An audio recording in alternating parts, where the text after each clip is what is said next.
Venture deep into the Arctic Circle and you find Svalbard. There's no place quite like it. And here, a struggle for survival. Climate change is on fast forward.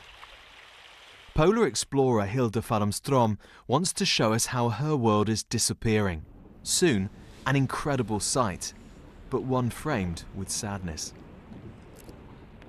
To survive as a polar bear now, I think you have to be super good at hunting, because the main source of food, the seals, they are diminishing, and the ice that both the seal and the polar bears are dependent on are diminishing. It's getting less and less ice.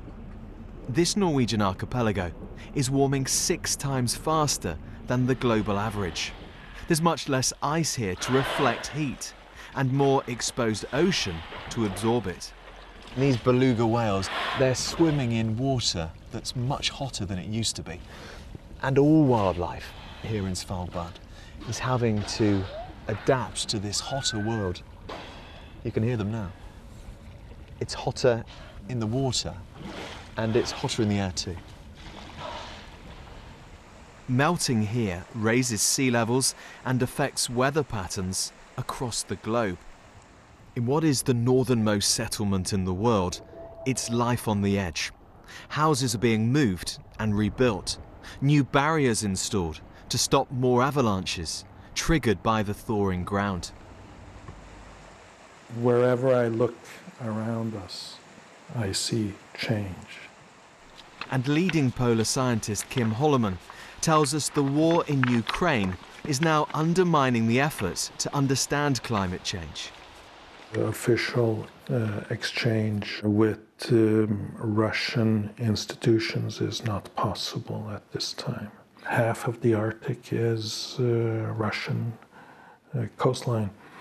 And if we are unable to share knowledge and data, it will hamper our ability to understand what is happening. It will.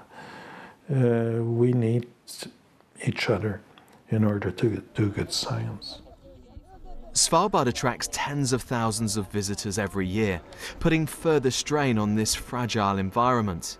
But the authorities claim they're moving towards renewable energy.